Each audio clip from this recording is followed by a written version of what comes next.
I was not going to make this video initially. It wasn't in my plans to do it, as I'm pretty much over this whole rationality rules situation. But something happened yesterday that I felt it's important to speak up about. And it's not only related to this particular case, but it's related to certain attitudes that people within the LGBT plus community, and more specifically in the trans community, have, that are, in my opinion, harmful to our cause.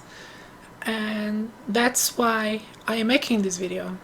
Not to expose anyone, not to rant about anyone, but to start, at least hopefully start, a discussion that is often silenced in some discussion forums. So this whole thing started when a few days ago I decided to write a criticism to Essence of Thought's video, in particular to a comment that I saw Essence of Thought making, saying that people who might think that it is unfair for cis women to have trans women competing in their sports to be internalized transphobia.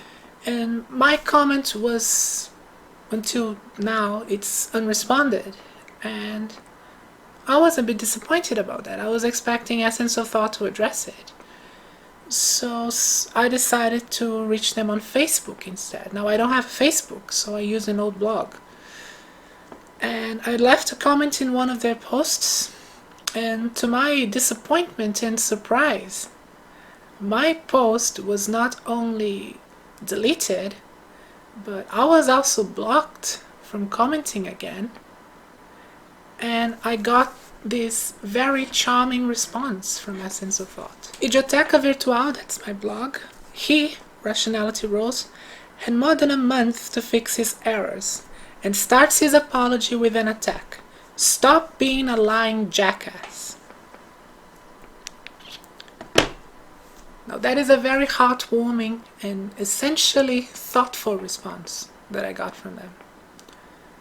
Now I don't have a problem with the insults. I really don't. I don't mind it. But I do have a problem with the censoring. Now all of you who can see my comment section knows that I don't censor anybody. I respond to almost every comment I get, whether it's a compliment or it's a criticism. In fact, maybe it's due to my business background. I welcome criticism, as criticism is both an opportunity for me to persuade someone to change their views, and an opportunity for them to persuade me of change mine and allow me to maybe correct errors that I might have incurred in. Now, this silencing of dissident voices is something that annoys me and something that must be addressed.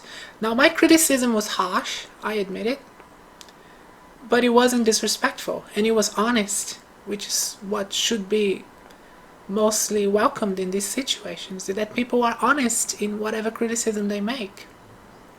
And I think Essence of Thought's audience deserves to listen to my criticism, as I think it's useful to our cause of fighting for our rights. Now, my intent is not to vilify anyone, but to hopefully start a conversation regarding our attitudes and the way how we should approach our activism. Because our activism is important. Now, not only we have instances where the law is biased against us, but there are many instances, daily situations, where we are prejudiced against, where we are harassed and even suffer violence. And it's something that we should speak up about.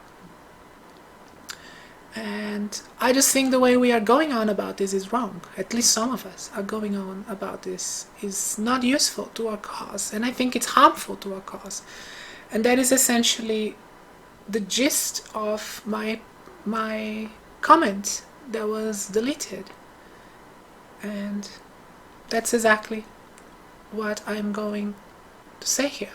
Essence of Thoughts and others' unwillingness to demonstrate grace and forgiveness to people like Rationality Rules, who made a mistake and is doing everything he can to fix his errors, shows that there are people within our community that are not interested in having open and honest conversations regarding our rights. They are interested in imposing their views and beliefs through intimidation, censorship, banishment, and vilification of anyone whom they might disagree with, from outside or even inside our own community. Unreasonable and childish attitudes like this are divisive and, in my opinion, harmful to us trans people.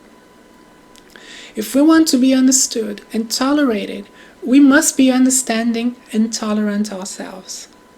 Whenever we talk to people outside of our community about our rights, we should start any conversation with the assumption that we are all interested in what is fair and just to everybody. And only when people show to us, beyond any reasonable doubt, that they are malicious or dishonest, is then we start calling them bigots.